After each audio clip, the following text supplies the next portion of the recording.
Well, does it work? Yeah. Let me start by thanking the ISSP Managing Council for the invitation to present at this historic event. It's a great honor for me. In this presentation, I'm going to talk about my main research topic, which is the holistic ecological approach to talent development in sport, and its implications for my work as an applied sports psychology practitioner in Team Denmark, where I spent half of my working life. Now, in pursuing a dual career as a researcher and a practitioner, a significant highlight of this career was receiving the ISSP Developing Scholar Award in 2013. As recognition often does, receiving this award motivated my sustained efforts in research and applied practice, as well as in creating synergy between those two. In terms of research, the award has been very instrumental in stimulating my institute to focus more wholeheartedly on talent development and not only on health issues, which is the trend. And it has expanded my international network considerably, which I'm very thankful for. In terms of the more applied perspectives, as you can see in this quite small selection of articles from newspapers and magazines from Denmark, the award also stimulated a growing national interest in my research topic, such as in clubs and in federations. This has opened up numerous venues for me to initiate projects, both research projects and applied projects. So thank you again to the ISSP for the award back in 2013.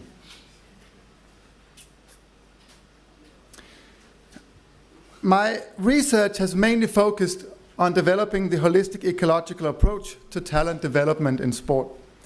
This approach shifts the attention from the individual athlete and onto the environment in which he or she is embedded.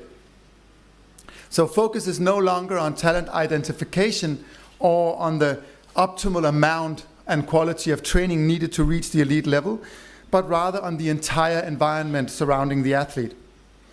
This approach also suggests that some environments are more successful than others in producing senior elite athletes, and that this is the sole purpose of talent development, to produce senior elite athletes.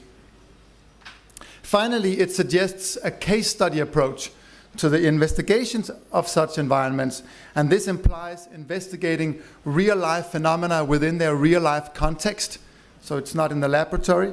It's using multiple sources of data, in my case, interviews, observations over extended periods of time, and analysis of documents and web pages and training diaries, and making thick descriptions of particular environments. To start the data collection, I needed a framework to work from. In the development of this framework, I was mainly inspired by three main theories. Ecological psychology inspired me to view the athlete as embedded in an environment and to sort of draw this environment as a series of nested structures that would range from the micro to the macro level. Systems theory inspired me to view the athletic talent development environment as a complex system that had components, a structure, and functions. And cultural psychology drew my attention to the importance of culture as a collective programming of the mind, and to view culture as a multi-level phenomenon ranging from the national culture and into the group culture.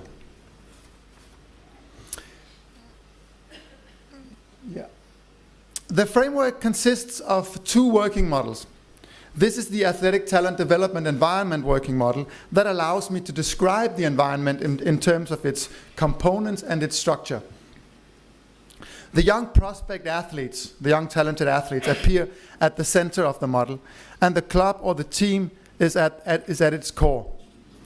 Other components of the environment are structured into two levels, the micro and the macro level, and two domains. Two levels and two domains.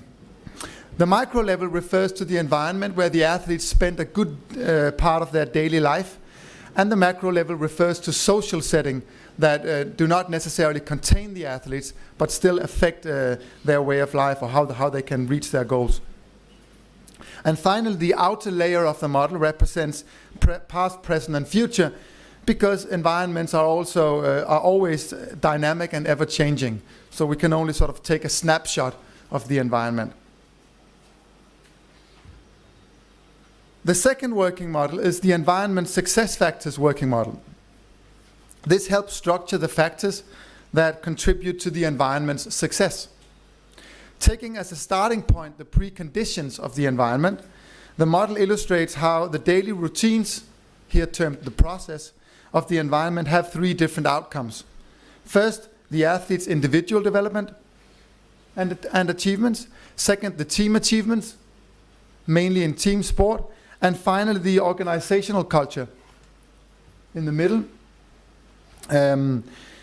Organizational culture is really important to the model, and it consists of three levels, as described by Edgar Schein, an organizational psychologist. The artifacts of the culture is the visible layer, the layer that you first meet when you enter a new organization. They include the customs and traditions, clothing, stories, buildings, and the things you see when you enter the environment.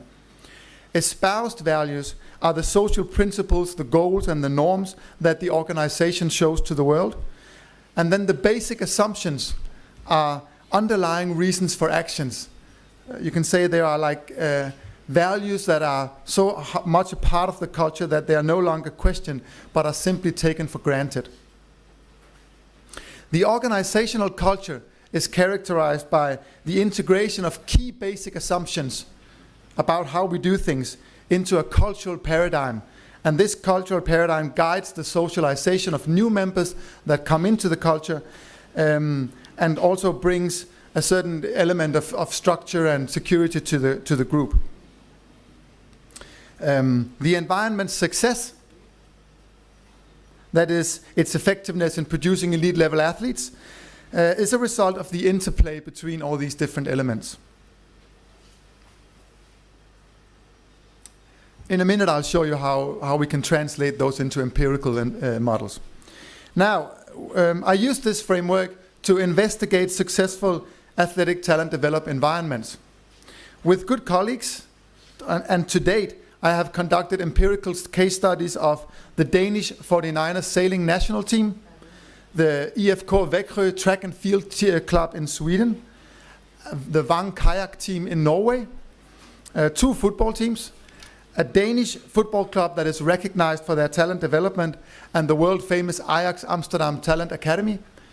And finally, a talent hotbed in Danish cycling and one in karate. Two clubs that produce outstanding amount of elite-level athletes. And finally, a less successful golf academy in Denmark, the investigation of which was used to test the initial findings from the successful environments and see if, we hope there would be a difference to the less successful environments. And there was. Now, I do not have the time to present these environments in much detail, but I would, however, like to show you just how the empirical versions of the two working models serve as a way to summarize the results of a case study and to visually depict the environment. This first model you see here is of the Vang kayak team in Norway. Here you will notice that the center of the environment is a strong set of relation between the group of young talented kayakers on the one hand and a whole community of former elite level athletes and current elite level athletes. This community includes the current national team members, the club coach, the team coach, the national team coach, the school coach, and a number of mentors. The interaction with this community turned out to be the main driver of the athletes' development as athletes. And the coaches would more often just train with the young talented athletes than they would assume a classic coach role. And the young athletes were very proficient at using the elite athletes as sparring partners. So they would ask them all kinds of questions about their training programs and how to go about their business. You may also notice that the environment is skewed to the athletic side, where only very few components in the non-athletic domain are attributed any importance, and even the school which would normally be placed in the non-athletic domain, had an elite sport profile and is therefore produced like depicted in the middle here. This second model depicts the unsuccessful golf environment. Here you will notice a lack of connecting lines between coaches, teachers, clubs, family, and other components. Right. This illustrates a disconnected environment where all the communication must go through the individual player. And even the team's experts, such as sports psychologists and others, and the elite athletes of the sport are largely disconnected from the microenvironment. The young, talented athletes do not meet these people. The empirical versions of the environment success factors model are equally adapted to reflect the characteristics of the unique environment. This again is a model of the Wang Kayak team. Here you will notice that a lack of financial preconditions, that they're lacking, but the environment benefits from an organizational culture that has openness and cooperation within an open training community as fundamental governing principles. These assumptions are reflected in the way training is always coordinated to allow athletes at different skill levels to train together, and in the way that the elite athletes willingly take their time to share their knowledge and to help the talented athletes whenever they ask for it. Another key basic assumption is that a versatile, like a broad sports profile, is a strength, and this is reflected in the process of training, where athletes are encouraged to specialize late and keep training alternative sports up until very late in their career, even up until 20. And when you look at the model of the ineffective golf environment, a main result is a weak and incoherent organizational culture, where what the members say they do, their espoused values, far from corresponds with what they actually do, their enacted values. The athletes are treated as autonomous, but none of them actually manage to resume responsibility for their own training. And in the end, they end up not producing a single national team athlete in the history of the golf academy, which was not what they aimed for. Now, when we compare the results of these individual case studies, we find, of course, which is not surprising, that each environment is unique. We also found, however, that the successful environments shared a number of features and in many ways used the same principles in their work. And that, luckily, these features were missing in the case of the less successful golf environment. Among these features are the use of proximal role models, that the elite athletes always played a significant role in the development of the young athletes, a focus on long-term development rather than short-term success, a strong and coherent organizational culture where the espoused values corresponded well with enacted values, and the integration of efforts, which in the sense that all the agents in the environment, such as the club coaches, maybe the national team coaches, school coaches, teachers, parents even, they all agreed on the overall direction and pulled sort of the same way, so the athletes would not meet contradicting demands in their daily training.